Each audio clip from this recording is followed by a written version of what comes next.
Le dessous des cartes va consacrer deux volets à la religion de l'islam pour parler du sunnisme et du chiisme. Quelle est la répartition géographique de ces deux courants à travers le monde?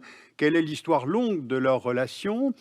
Qu'est-ce qui les rapproche? Qu'est-ce qui les oppose? Quand il y a conflit, est-ce qu'il est de nature politique ou de nature religieuse? Eh bien, commençons par repérer trois étapes dans l'histoire, car elles permettent d'expliquer l'origine des oppositions entre les courants.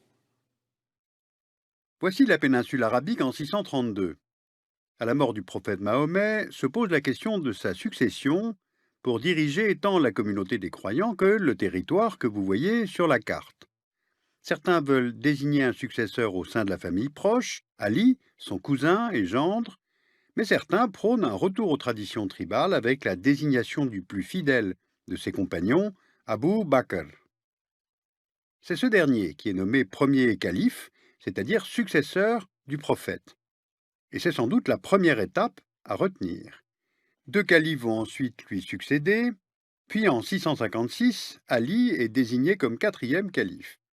Mais le gouverneur de Damas, Muawiyah, refuse de se soumettre à son autorité, et pendant le règne d'Ali, le clivage se cristallise entre ceux qui s'appuient sur la tradition du prophète, la sunna, donc les sunnites, et ceux qui sont du parti d'Ali, ou Shia Ali en arabe, donc les chiites.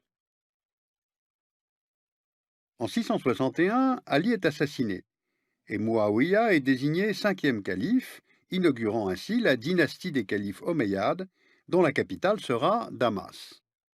En 680, côté sunnite, Yazid, le fils de Muawiyah, a pris la succession de son père, et côté chiite, Hussein, le fils d'Ali, a pris lui aussi celle de son père.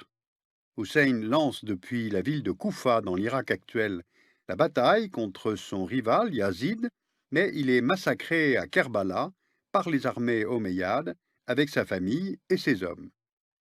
Vous voyez ici une représentation de cette bataille datant de la fin du XIXe siècle. Eh bien, Kerbala, c'est l'épisode fondateur du chiisme, c'est là sans doute la deuxième étape à retenir.